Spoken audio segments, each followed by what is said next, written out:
इस बार जैसे मैंने कहा कि मनसे अकेले के दम पर महाराष्ट्र नवनिर्माण सेना 14 या 19 के मुकाबले ज्यादा उम्मीदवार चुनाव मैदान में आपने उतारे हैं। महाराष्ट्र विधानसभा के चुनाव में लग रहा है कि आप एक एक्स फैक्टर की तरह उभर कर सामने आएंगे।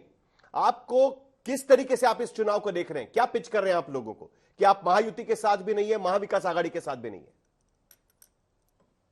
देखिए, युति हो या क्या आघाड़ी हो, इन लोगों के आप 10-15 साल के मैनिफेस्टोज निकाल के देखिए। जो आज वो बोल रहे हैं वही लिखा हुआ है उनके मैनिफेस्टो में 10-15 सालों से। मैं उतनी बात कर रहा हूं जितना कि पॉसिबल हो सके कि ये मुमकिन है या नहीं है, उतनी बातें मैं लोगों के साथ कर रहा हूं। जो जितना मुमकिन है, जो मैं कर सकूंगा, उतनी बातें मैं लोगों के सामने रख रहा हूं। और वो जो बातें कर रहे हैं, मुझे लगता है कि वो 15 साल से 20 साल से यही बातें कर रहे हैं। अगर 15-20 साल से अगर यही बातें कर रहे हैं तो वो प्रॉब्लम्स अभी तक छूटे क्यों नहीं? आज भी आप वही बातें क्यों कर रहे हो? तो मुझे लगता है कि यही फर्क है उनमें और मुझ में।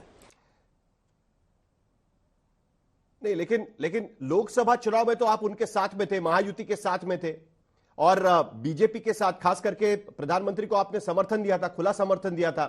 क्या इस बार आपका कोई अंडरस्टैंडिंग नहीं बन पाया है? क्योंकि विधानसभा के लिए सबको लग रहा था कि आप उनके साथ में चले जाएंगे, आपको कुछ सीटें मिल जाएंगी महायुति से। मेरी एक रैली जब हुई थी यहां पे गुड़ी पड़वा की, आपको याद होगा, जहां पे मैंने डिक्लेयर किया था कि नरेंद्र मोदी जी को हम लोग सपोर्ट करेंगे, बिन शर्त सपोर्ट करेंगे। और उसी वक्त मैंने कहा था कि आने वाली विधानसभा के लिए काम पे लग जाओ। इसका मतलब आप समझ रहे हैं कि मैंने लोकसभा के लिए उनको सपोर्ट किया था, लेकिन विधानसभा के लिए हम अपने बलबूते के ऊपर इलेक्शन लड़ने वाले हैं, ये मैंने पहले ही डिक्लेयर कर दिया था। ऐसी कोई बात नहीं थी, और एक उसी मंच पे किया था मैंने। ये दोनों बातें मैंने उसी मंच पे की थी। नहीं, लेकिन फिर भी आपका और बीजेपी का एक अंडरस्टैंडिंग दिख रहा है, क्योंकि आपने कहा है कि बीजेपी की सरकार बनेगी, यानी बीजेपी का मुख्यमंत्री बनेगा, और आपके सपोर्ट से ही बीजेपी का मुख्यमंत्री बन सकता है, आपके बीजेपी की सरकार बन सकती है। तो आप उनके साथ में ही जाएंगे ना चुनाव के बाद में? अगर महायुति सरकार बनाने के सूरत में आती है तो आप उनके साथ ही जाएंगे ना?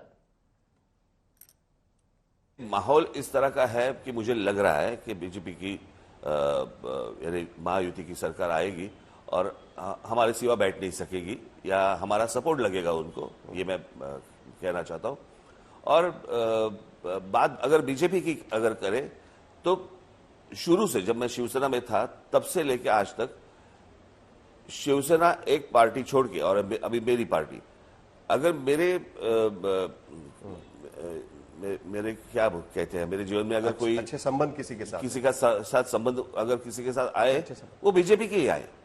यानी प्रमोद महाजन जी होंगे, या गोपीनाथ राव हमारे होंगे, या नितिन जी होंगे, या मैंने कहा था कि अटल जी, बाला साहब के साथ बहुत बार अटल जी के साथ मुलाकात हुई। अटल जी मेरे घर पे भी आए थे, अडवाणी जी थे, वो आए थे, उनके साथ तो बहुत बार बातें मेरी हुई है, उनके घर पे भी बातें हुई है। तो एक इस तरह का एक संबंध शुरू से मेरा भारतीय जनता पार्टी के साथ ही आया, ना कभी कांग्रेस वालों के साथ आया, ना कभी एनसीपी वालों के साथ आया, ना और किसी के साथ आया। तो एक आपके लिए भी एक कंफर्ट जोन होता है, एक कंफर्टेबल आप किसके साथ है ये भी आप देखते हैं। तो मुझे लगता है कि मैं पहले से वैसे भारतीय जनता पक्ष के साथ मैं कंफर्टेबल हूं, जिनके साथ मैं बात कर सकूंगा। कांग्रेस में मुझे नहीं लगता कि और पार्टी के लोग भी एक दूसरे के साथ बात करते होंगे, क्योंकि उनको समझ में नहीं आता होगा किसके साथ बात करें। यहां पे तो एक पक्का है, मुझे मालूम है कि बाबा किसके साथ बात करनी चाहिए और क्या है। और बात सिर्फ पॉलिटिकल नहीं होती, संबंधों की बात मतलब यह निकलता है कि अगर उनकी सरकार बनाने की नौबत आ जाती है और अगर बीजेपी का मुख्यमंत्री होने वाला होगा तभी आप उन्हें सपोर्ट करेंगे, जरूरी नहीं है कि कोई और मुख्यमंत्री बनने वाला होगा तो आप महायुति के साथ जाएंगे। क्या यह मतलब निकाला जा सकता है इसका? उनका अलायंस जो है वो उनका है। वैसे देखा जाए तो मेरी पार्टी बाहर की पार्टी है, लेकिन मैं कंफर्ट जोन कहां देख रहा हूं, वो भाजपा के साथ है।